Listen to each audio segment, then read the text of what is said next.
Anniversaire de l'écrivain. On se retrouve pour une petite vidéo que j'aime vraiment faire tous les ans et je pense que je le ferai tous les ans. C'est le Pumpkin Autumn Challenge qui a été lancé il y a une semaine ou deux par Guimauve Terrier. Je vais vous mettre en barre d'informations la vidéo de Guimauve Terrier, son site internet où vous pouvez trouver les templates. Bonjour Lily, qui s'est parée des couleurs de l'automne. Et qu'est-ce que je voulais dire? Donc, je vous mettrai en barre d'informations les liens vers les sites de Guimauve Terrier pour que vous ayez ce qu'il faut pour ce challenge de lecture qui a lieu tous les ans depuis 8-9 ans, si j'ai bien compris. Et j'ai décidé aussi de faire ma petite pile à lire et il y a aussi une pile à lu. Parce que, en fait, moi j'ai un peu de difficulté à parler de livres que je n'ai pas lus. À part dire que si je les ai achetés, c'est que j'avais envie de les lire. Donc je suis un petit peu plus en difficulté pour parler de livres que je n'ai pas lus et je trouve ça plus sympa de mixer un petit peu. Ce qui veut pas dire que... Enfin, peut-être qu'il y aura de la relecture là-dedans, on verra. Surtout que dans pas longtemps, à quelques jours près, je vais être libérée de certaines choses, donc notamment au niveau des comités de lecture. Donc là, je trépigne d'impatience à l'idée de lire des bouquins qui me font...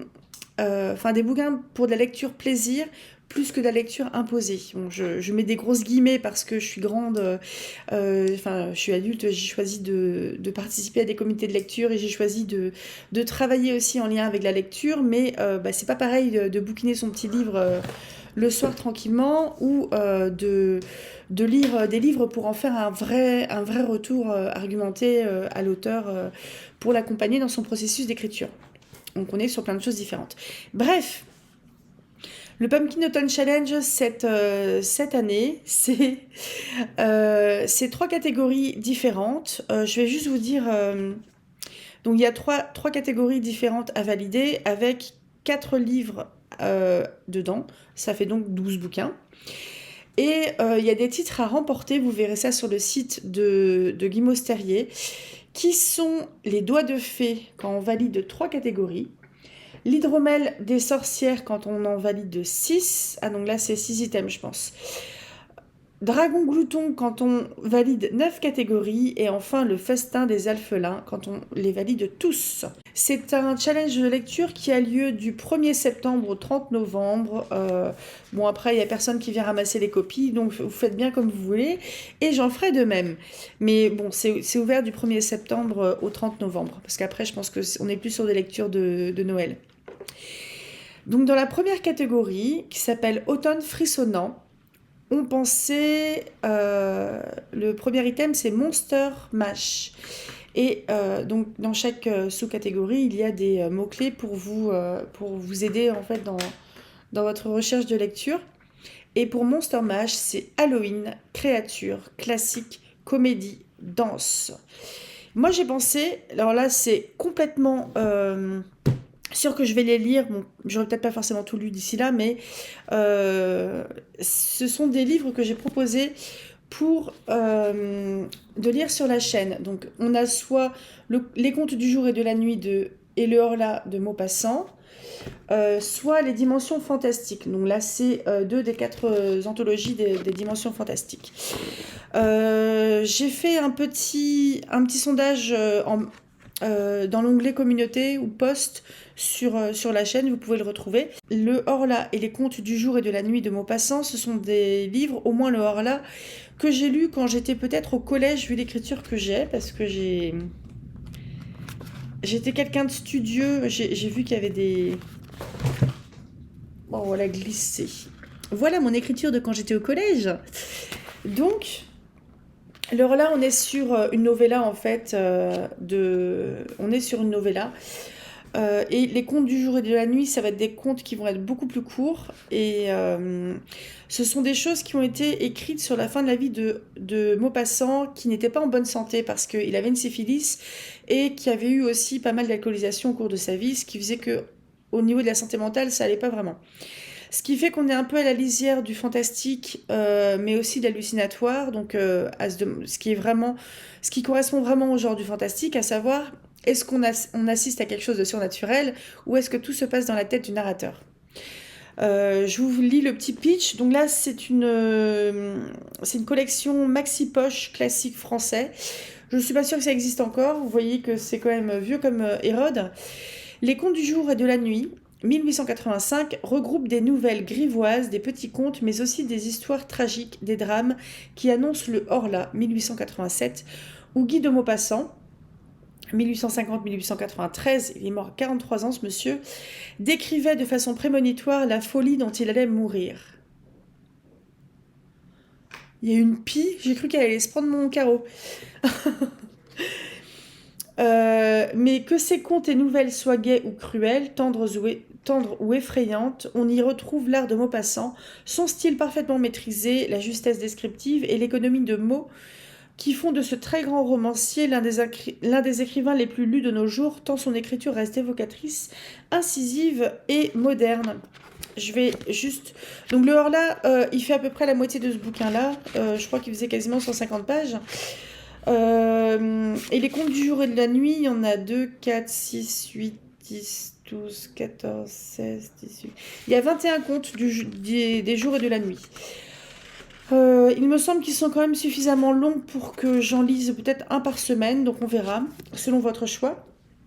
Et alors la petite particularité pour la dimension ou les dimensions fantastiques qui ont été... ce sont des anthologies de nouvelles qui ont été réunies par Barbara Sadoul, une anthologiste. On est sur du fantastique avec des grands noms. Je vais vous dire juste vite fait quelques noms, parce que là évidemment ça ne sert pas à grand-chose de vous lire un résumé. On parle juste d'une délicieuse incertitude ici. On a par exemple E.T. Hoffmann, Théophile Gautier, Edgar Allan Poe, Gérard de Nerval, Erckmann Chatrian, Alphonse Daudet, George Sand, Auguste de Villiers de l'Île Adam, Guy de Maupassant. Je suis d'ailleurs de Lovecraft, Jean Ray, je sais pas, Claude Seignol et Richard Matheson. Richard Matheson, l'auteur de Sur la route. La route. Et les dimensions fantastiques, ici, on a plus de nouvelles, mais on a des choses qui sont beaucoup plus anciennes avec... il me semble bien qu'on a de l'Antiquité et du Moyen-Âge. Voilà, on a Marie de France avec Bisclaveret, Balzac, Flaubert, Hugo, Nerval, O'Brien, Ivan Tourguenieff, Charles Baudelaire, Jules Verne, Oscar Wilde, Zola, Saki, Lovecraft, Ray Bradbury, Colette, Jean-Louis Bouquet. J'ai pas tout cité parce qu'en fait il y a des auteurs qui sont communs, parce qu'il y a des nouvelles communes entre les deux, parce qu'il me semble qu'il y a 3 livres de ces dimensions fantastiques, de la dimension fantastique, ça doit être 3 tomes, et ça c'est les dimensions fantastiques qui est un peu l'anthologie de l'anthologie. Et la particularité du coup de ces anthologies-là, c'est que il y a soit des auteurs qui sont libres de droit, donc qui sont morts depuis plus de 70 ans, mais il y a aussi des auteurs étrangers qui sont morts depuis plus de 70 ans, ce qui veut dire qu'il y a un traducteur. Et pour que je puisse les lire sur la chaîne, il faut aussi que le traducteur soit décédé depuis plus de 70 ans. Mais donc je pense qu'on est à fond dans le truc classique, Halloween, créature, comédie, danse, je suis pas sûre. Pour comédie-danse, je vous conseillerais Le Fantôme de l'Opéra. Gaston Leroux. Le Fantôme de l'Opéra de Gaston Leroux, c'est un roman fantastique. On est un peu à la lisière du fantastique, de l'hallucinatoire aussi. Il y a des moments qui sont très drôles. Il y a un côté très tragique aussi. Ça se passe à l'opéra, où il y a à l'Opéra de Paris, où il y a les petits rats de l'opéra, où il y a quasiment toute une ville sous l'opéra. Ça va parler de machinerie de théâtre, etc. C'est une très belle histoire d'amour, il y a une histoire d'enquête, et c'est sur une double temporalité qui a été plutôt bien menée. Si vous le souhaitez, le livre est disponible sur la chaîne. C'est un très beau bouquin. Franchement, j'ai été à la fois émue, je me suis marrée, j'ai eu peur. C'est un très bon livre, franchement. Très bon divertissement. C'est classique aussi, donc vous pouvez le retrouver sur libre de droit chez vos fournisseurs d'e-book libre de droit. Ensuite, nous avons seriez-vous capable de l'arrêter, avec comme mot-clé thriller, enquête, suspense, identité, philosophie, paradoxe, manga. Alors moi je suis très cliente de cet auteur depuis que j'ai écouté Cathy. Donc je voulais parler de Lune froide sur Babylone de Michael McDowell. On est aux éditions Toussaint, Monsieur Toussaint l'ouverture. Je vais vous enlever le bandeau peut-être pour vous faire profiter de la couverture en grand. Alors c'est des bouquins qui sont pas très chers. C'est du poche, là on est à 12,90 €. Vous avez vu la beauté du... Alors je suis quelqu'un qui n'aime pas les trucs qui brillent, hein. Je vous précise. Mais ça j'aime bien. Donc cet été j'ai acheté les 6 bouquins de Blackwater.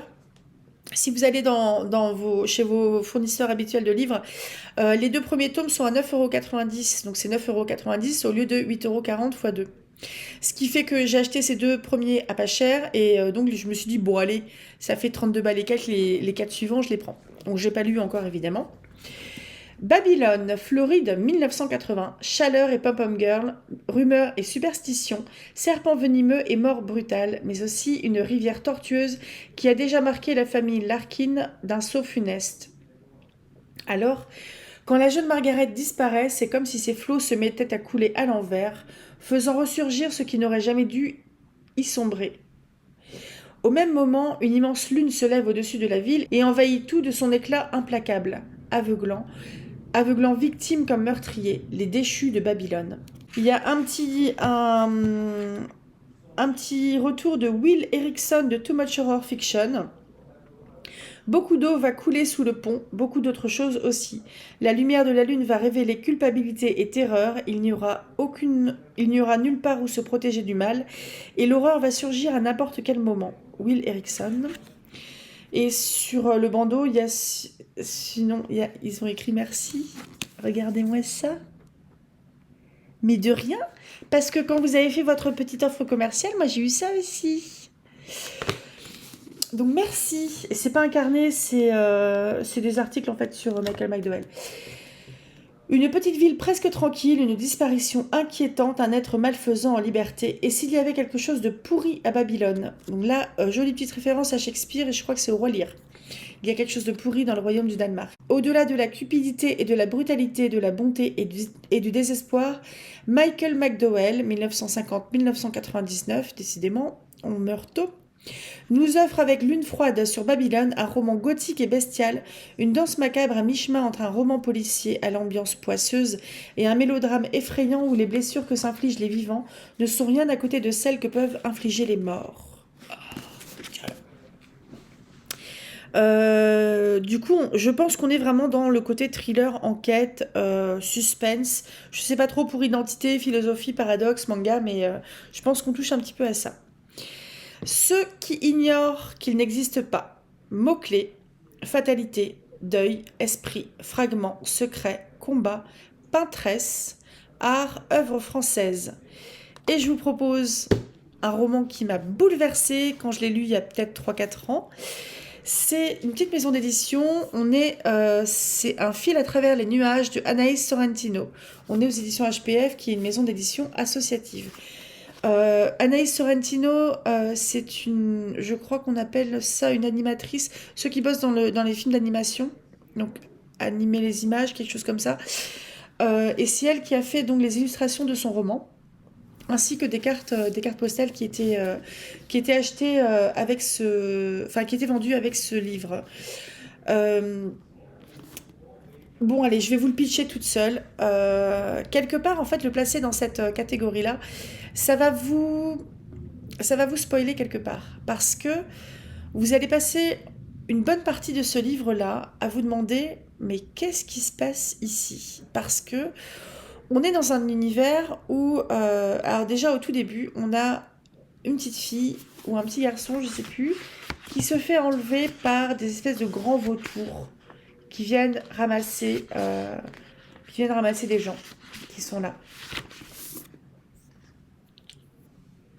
L'oiseau monstre.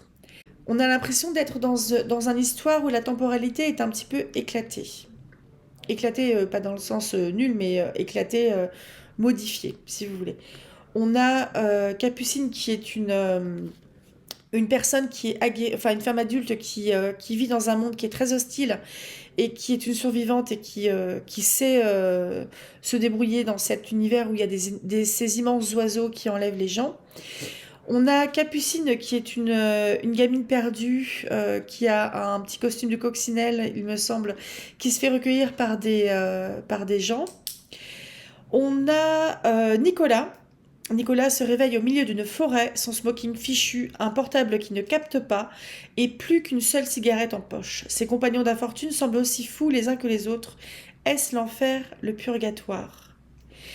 On est vraiment dans un univers qui est super travaillé parce que vous allez vous demander qu'est-ce qui se passe en fait, parce que c'est un univers qui va pas répondre aux lois de notre propre univers et le fait de pas savoir, ça va vraiment vous déstabiliser. Pourquoi un fil à travers les nuages? Parce qu'il y a un scaphandrier aussi dans cet univers-là. Et pourtant, ce scaphandrier-là n'est pas sous l'eau. Je vais vous laisser là-dessus parce que j'ai pas envie de vous dévoiler plus que ça ce qui se passe. Mais c'est vraiment un livre à lire. Je sais pas si ça s'entend, mais je suis hyper émue. J'adore ce livre. Les songes maudits de Carmilla, vampire, manoir, nuit, surnaturel, gothique, horreur, nouvelle. Alors là, j'ai pensé à Mexican Gothic de Silvia Moreno Garcia. Je ne peux pas vous le présenter parce que je l'ai lu en numérique il y a peut-être 2 ans. On est on est dans les années 50 à Mexico, il me semble, et j'ai oublié les prénoms, donc je vous dirai juste qui c'est, enfin, je ne vous nomme pas les personnages. On a un personnage qui va apprendre que sa cousine qui vient de se marier avec un lord anglais, dont la famille détient des mines qui sont désaffectées parce qu'il y avait plus rien à creuser. Elle envoie cette femme-là, cette cousine qui a été élevée avec elle, comme une sœur, envoie des lettres un petit peu bizarres à son père, au père de la jeune fille. Pas la cousine mariée est orpheline. C'est pour ça qu'elles ont été élevées ensemble. Les lettres, elles sont bizarres parce que la nana a l'air d'être effrayée. Euh, Elle dit que sa famille, en fait, la famille de son mari l'empêche de communiquer, l'empêche de sortir, que elle a l'impression que les murs écoutent ce qu'elle dit. Vous voyez, on est sur des trucs un peu bizarres comme ça. Ce qui fait que l'héroïne de l'histoire, dont j'ai oublié le prénom, qui est un peu une belle des années 50, qui est sûre de ses charmes, qui vit dans le luxe, va partir en fait dans la campagne pour rejoindre sa cousine et voir un peu ce qu'il en retourne. Et effectivement, au début, sa cousine, elle a l'air un petit peu de perdre les pédales. Parce que les propos sont pas forcément cohérents, qu'elle a l'air super flippée. Mais quand on gratte un petit peu à la surface, et l'héroïne, elle est parfaitement capable de gratter à la surface et d'aller un petit peu remuer la boue, elle se rend compte qu'il y a des trucs qui clochent. On est sur un manoir qui est isolé, il y a un cimetière qui est à côté. Les villageois, ils ont étrangement peur des mines et ils ont également peur de cette famille. C'est une famille qui fait un peu bloc, cette famille anglaise, qui se ressemblent un peu tous. Je me demande s'il n'y avait pas de l'albinisme. Enfin, ils sont tous blonds toujours. La jeune femme, en fait, qui est tellement éprise de liberté par rapport à sa cousine qui est plus soumise, la jeune femme va se rendre compte qu'il y a comme un piège qui se referme sur elle et commencer à développer les mêmes symptômes que sa cousine. Sauf que là, qui a appelé au secours au final? Et comment appeler au secours? Parce que, voilà. Je peux pas vous en dire beaucoup plus, mais c'est vraiment c'est Silvia Moreno Garcia, c'est une autrice mexicaine. Il me semble qu'elle est mexicaine d'origine. Je sais plus si enfin bref. Elle a vraiment pris à bras le corps le genre littéraire du gothique où on sait pas trop si il se passe quelque chose de bizarre ou si ça se passe dans la tête des gens. Et elle a vraiment brassé tout ça parce que je sais que par exemple, je pense que ça pourrait complètement coller avec ça. Léo de Hurlevent, ça colle pour moi avec le gothique, parce que même s'il y a quelques toutes petites choses surnaturelles qui peuvent se passer, très légères, où on peut se demander si c'est le personnage qui hallucine ou pas. On a par moment l'impression que la maison est un personnage, le paysage est un personnage, le temps qu'il fait est un personnage aussi, et personnage inquiétant évidemment. Donc, Mexican Gothic, je vous conseille ce livre très très fort. On passe à la grande catégorie suivante, qui s'appelle Automne extraordinaire. Et là, vous allez un petit peu vous moquer de moi, parce que j'ai l'impression qu'on est un petit peu plus du côté du cosy, de la cosy fantasy, donc quelque chose d'assez doudou. Et je vous ai collé des trucs assez affreux. Alors, pour la bonne auberge de la pierre levée, ce qui me fait très rire parce que on est à fond dans les trucs plus ou moins doudou là-dedans, c'est fantasy, quête médiévale, jeu de rôle, livre dont vous êtes le héros, voyageur, musique. Et je pense à Gagner la guerre de Jean-Philippe Jaworski. Gagner la guerre, c'est un roman qui fait partie d'un cycle où il y a aussi des recueils de nouvelles. Comme une gourde, je me suis plantée, j'ai pas commencé par le premier, j'ai commencé par le deuxième. Sauf que comme c'est un énorme livre audio de 39 heures et que j'avais déjà passé 1 heure à l'écouter, je me suis dit tant pis, on continue. Donc là, il me reste 5 heures à peu près d'écoute, ce qui veut dire que il sera fini d'ici peu de temps. Peut-être cette semaine, parce que j'ai de la route à faire. J'ai de la route je vais à Saumur jeudi. Euh, donc, on se retrouve dans un univers qui peut faire penser à la Renaissance italienne, où il y avait des grandes villes qui sont des villes un peu État. Je n'ai pas replongé le nez dans l'historique, enfin la vraie histoire avec un grand H de l'Italie de la Renaissance, donc je vais certainement vous sortir des trucs qui ne sont pas forcément vrais. Mais là, dans cet univers, on a des grandes cités italiennes. On ne parle pas d'Italie, hein, on est dans un monde de fantaisie. Qui sont très puissantes, où ce sont des républiques, etc. Elles sont plus ou moins en guerre contre un sultanat à côté. Donc ça peut faire penser peut-être à la Turquie, par exemple. Je suis en train de réfléchir à la place de l'Italie et où est la Turquie, mais il me semble que c'est pas trop. Ça doit être ça. Et on suit Benvenuto. Benvenuto, ce brave homme, est un tueur. Et c'est son boulot. Donc autant dire que Benvenuto, au niveau... vous voyez, des fois on est dans des univers qui vont être assez binaires. Les gentils contre les méchants. Benvenuto, il bascule quand même bien du côté du méchant. Mais comme c'est lui qui raconte son histoire... des fois, en fait, il me fait marrer. Mais c'est un gars que je n'inviterai pas à bouffer et que je pense que je changerai de trottoir. Mais il est... c'est un salaud. Vous avez envie qu'il lui arrive des grosses tuiles. Il lui arrive des tas de grosses tuiles. C'est un livre qui va être assez graphique sur certaines choses qui arrivent surtout à Benvenuto. C'est un livre où, quelque part, qui va vous faire sentir avec votre odorat des choses. Parce que on va parler de tripes, on va parler de sang, on va parler de gangrène, on va parler de dents pourries, de blessures qui s'infectent, etc. Donc on est un petit peu là-dedans. On est bien les mains dans le cambouis de la fantaisie un peu médiévale, Renaissance, où ça se fracasse à coups de hache et à coups de gantelet. Et Benvenuto, si vous voulez, c'est un cafard.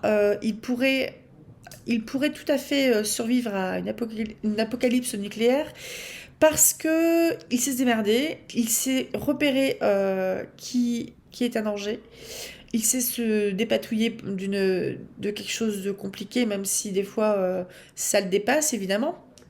Parce que être en solo contre 12, à un moment il dit ah non c'est bon, je suis prisonnier. Mais on est dans un univers où il va y avoir beaucoup de manigances parce que la personne qui l'emploie, je le lis en audio, donc je ne retiens pas tous les noms. Quand je vous le présenterai, quand j'aurai fini, je m'aiderai d'un résumé. Mais il est embauché en fait, il fait partie de la guilde des assassins et est embauché par un gars qui est au Sénat et qui est quasiment au sommet du pouvoir et qui, lui, ne s'embarrasse pas trop de... Enfin, tous les moyens sont bons pour obtenir ce qu'il souhaite. Ce qui fait que Benvenuto, il est à fond là-dedans aussi. Et Benvenuto, c'est vraiment un salaud. Un salaud de chez salaud. On est dans un univers où il va y avoir un petit peu de magie, qui va être assez lointaine. Ça fait penser un petit peu à Game of Thrones dans cette idée-là, parce qu'au début, vous avez l'impression de vous dire, bah en fait, on est juste dans un autre monde, ça parle vaguement de magiciens, etc. Mais elle est où la magie? Bah si, il y en a.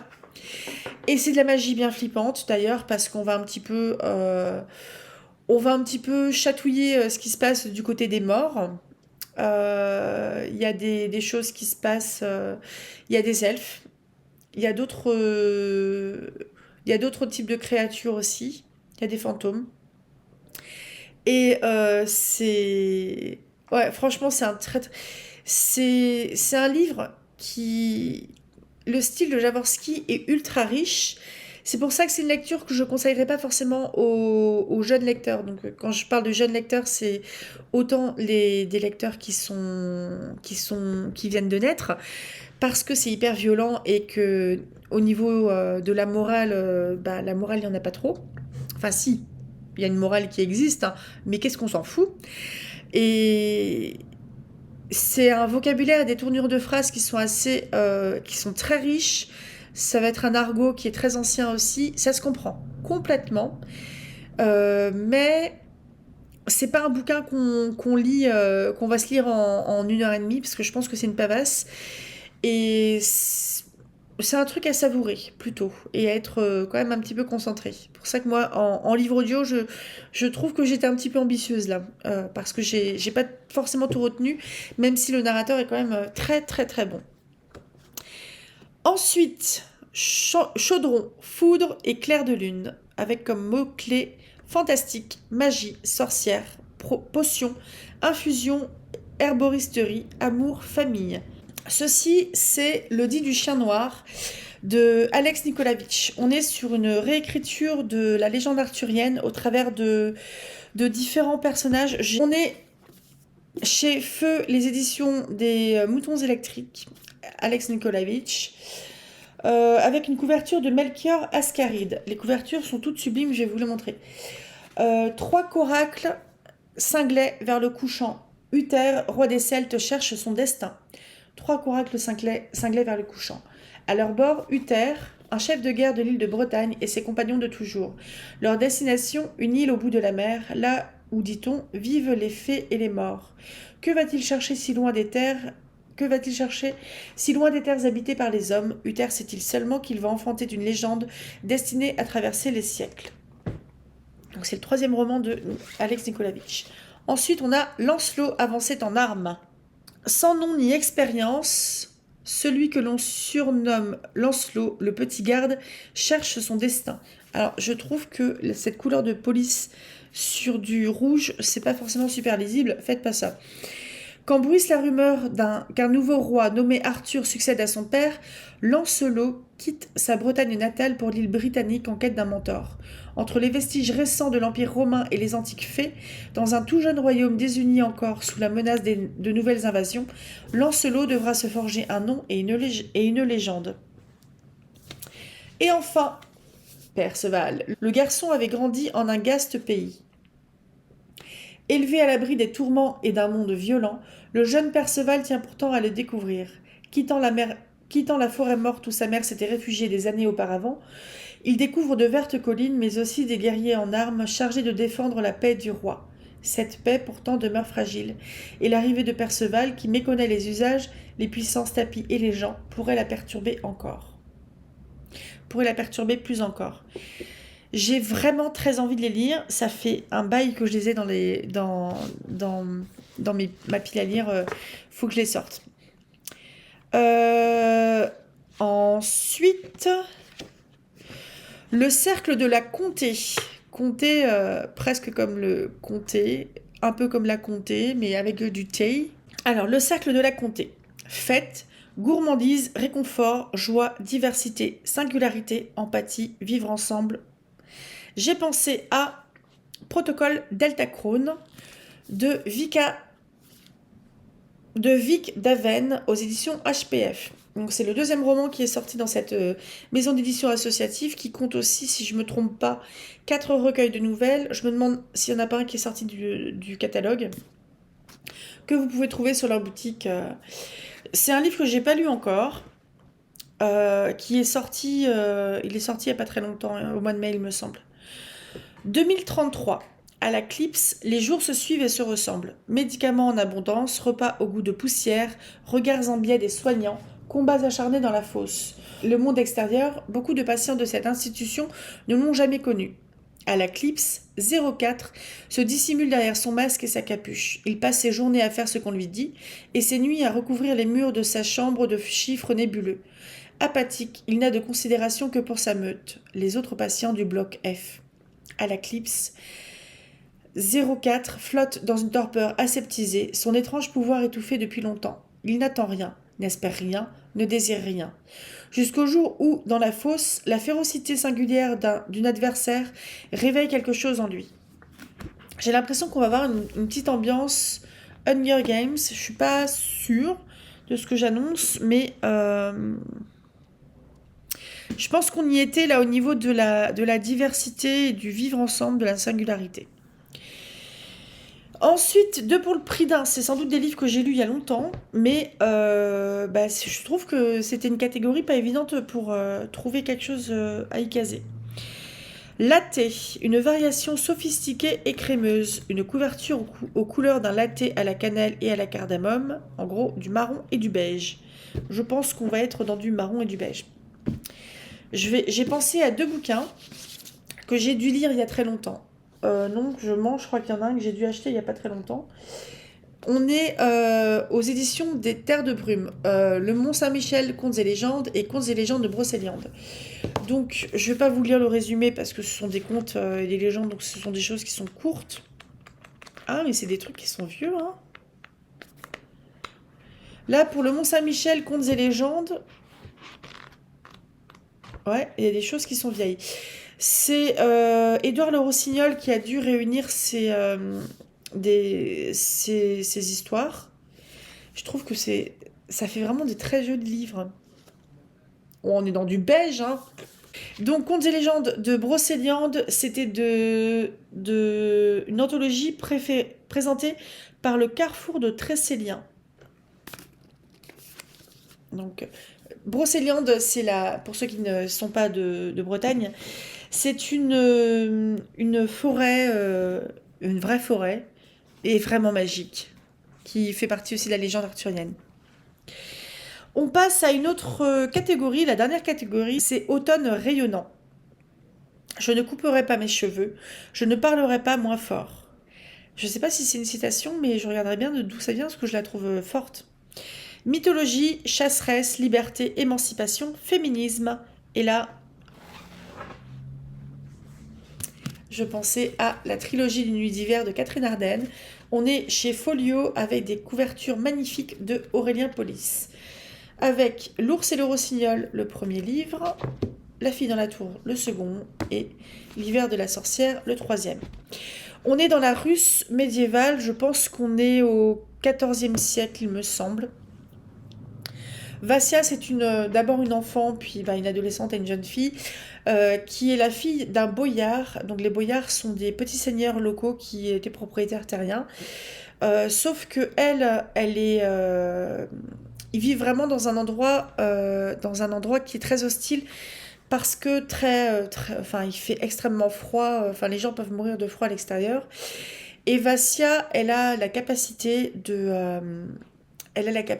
Vassia, de parler, de voir, de parler et d'interagir avec les esprits du foyer et les esprits de la nature qui sont dehors. Donc on va brasser tout le folklore russe, slave qui peut exister parce qu'il va y avoir des domovoi, il va y avoir des banniks, des roussalki, je crois que c'est roussalka, roussalki. Et Vassia c'est une jeune fille qui peut faire penser à Arya Stark de Game of Thrones. C'est une jeune fille qui est censée, à l'âge adulte, en fait, trouver son bonheur dans le mariage, entre guillemets, enfin devenir une poulinière, et parce que c'était comme ça que ça se faisait, hein, les femmes étaient faites pour épouser des hommes et puis avoir des enfants, leur fournir des héritiers. Et Vassia, c'est pas du tout son truc. Vassia, elle va plutôt s'intéresser aux chevaux des gars qu'aux gars parce que elle préfère les animaux. Dit comme ça, c'est horrible, mais c'est pas du tout dans ce sens. Non, mais en fait, elle préfère la compagnie des animaux à celle des hommes.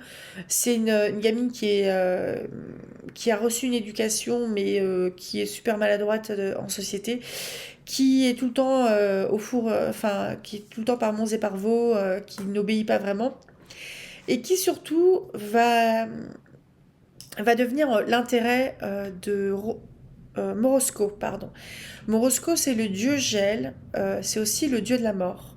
Il y a plusieurs dieux de la mort dans cet univers. Et Morosco, le dieu de l'hiver, ça veut dire que il est le plus fort et plus présent au cœur de l'hiver, alors qu'en été, c'est juste une brise qui fait frissonner. Il y a une approche de la fantaisie et du folklore qui est super intéressante, qui se rapproche en fait de la mienne, hein, de la manière dont je l'envisage. Et c'est une très jolie langue.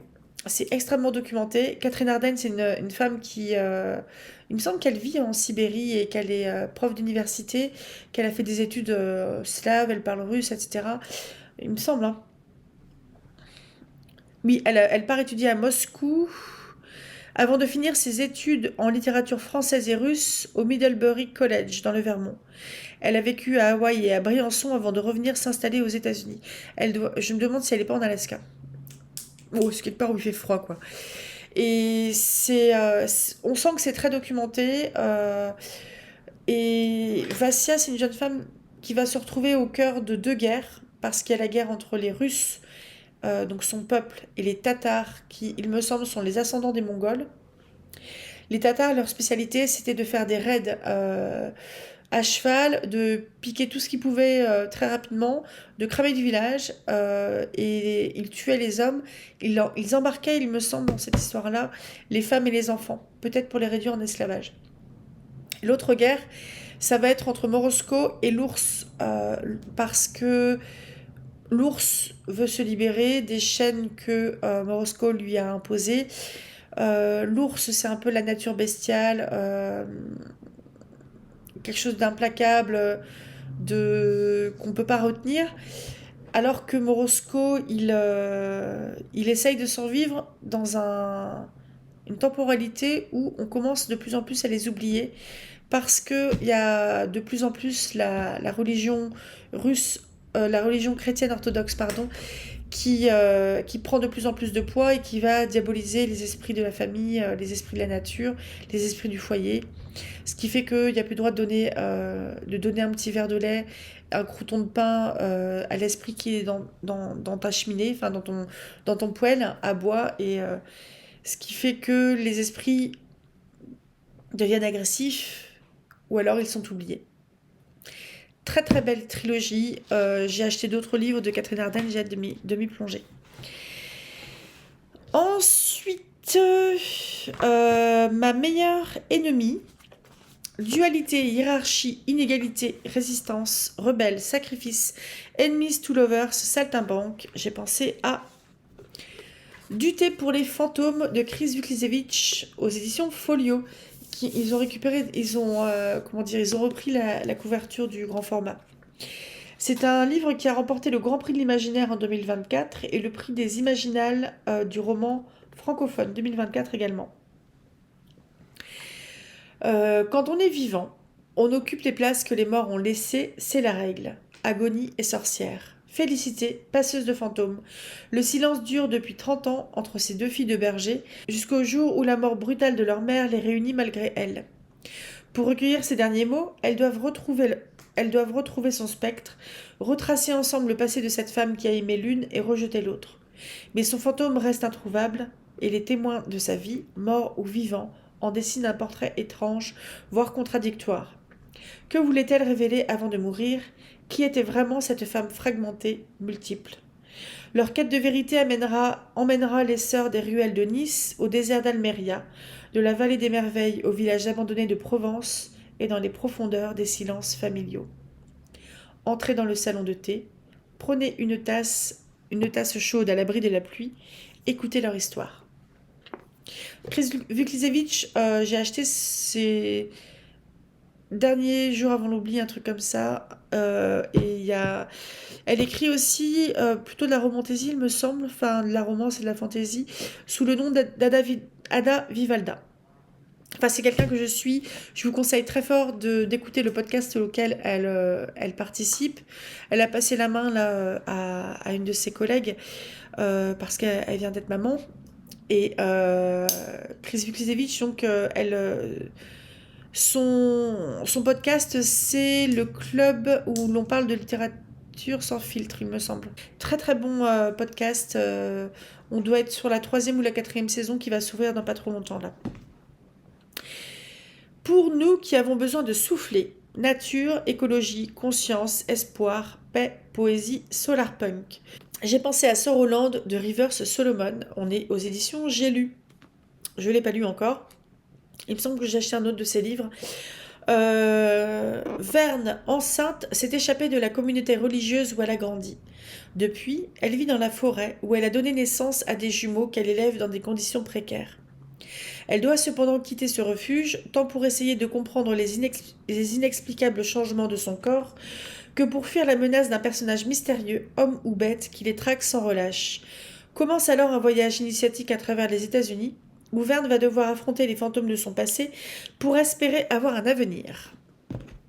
Je peux pas vous en dire plus, c'est un bon gros bouquin, il fait quasiment 500, il fait 500 pages. Moi, je suis tombée amoureuse de la couverture, elle est juste sublime. Est-ce que vous avez vu que ça lui fait des espèces de cicatrices un petit peu plantes, racines? Enfin, je le trouve vraiment top. Et dernière catégorie, rester tout le temps avec brindille, amitié, animaux, soins, aventurière, changement, bande dessinée. Donc je l'ai déjà présenté, je ne l'ai toujours pas lu. La légende du noble chat piste-fouet de Tad Williams aux éditions Mnemos. C'est un vieux... non, c'est pas un si vieux livre que ça. C'est un livre que j'ai eu à pas cher du tout en occasion et qui est d'avril 2021 seulement. On est ici dans de la fantaisie animalière. On parle du Seigneur des Anneaux, des chats.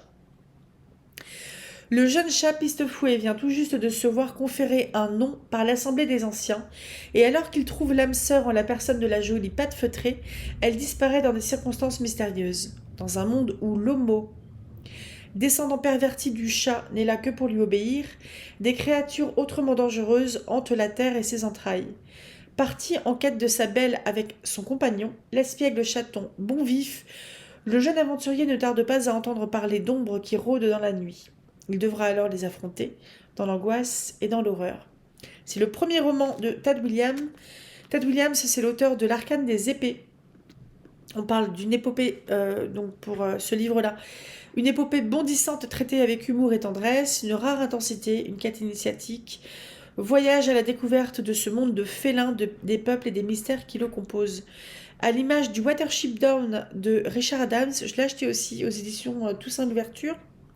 Ce texte est devenu un livre culte. Il est souvent évoqué comme un Seigneur des Anneaux des chats, pour son système linguistique, sa cosmogonie et le folklore qu'il met en scène. J'ai envie de le lire. Donc voilà, on verra ce que je lirai parmi ça. Peut-être bien que si je me mets vraiment à lire des livres de cette pile à lire, à part pour la trilogie que j'ai pas lue, l'Audit du chien noir, ça fera l'objet d'une vidéo unique. Mais j'essaierai de faire des groupirs de différents de livres qui se rejoignent en fait, parce que je trouve ça plutôt sympa d'essayer de trouver un petit point commun entre les livres. Enfin, c'est un truc que j'aime bien faire, donc voilà. J'aurais pu aussi vous parler du côté un peu cozy mystery de Ravinger et Ward de Céline Badarou. Je vous mets un lien vers une vidéo où je l'avais présentée. Parce que c'est une autrice auto-éditée. Et c'est important de soutenir les auteurs auto-édités. Parce qu'ils sont un peu solo quand même. Donc n'hésitez pas à me dire si parmi ces livres-là, il y en a que vous avez déjà lus ou que vous envisagez de lire. S'il y a d'autres livres aussi que vous auriez fait rentrer dans les catégories que je vous ai citées. N'hésitez pas à vous référer du coup à la vidéo de Guy Terrier qui présente son challenge et à son site internet si vous voulez les templates pour poster par exemple sur votre compte Instagram. Et je vous souhaite un très bon, peut-être jeudi, parce que là je tourne mardi soir. Je tourne mardi et on n'est pas, j'ai pas encore monté la vidéo de dimanche dernier. Donc, on fait ce qu'on peut. Enfin bref, cette vidéo-là va sortir avant le week-end, toujours. Et dites-moi si vous comptez participer à ce challenge ou juste regarder un petit peu. Enfin bref. Dites-moi tout. Je vous souhaite une très bonne journée. À tout bientôt. À samedi pour l'avant-dernière nouvelle des aventures de Sherlock Holmes.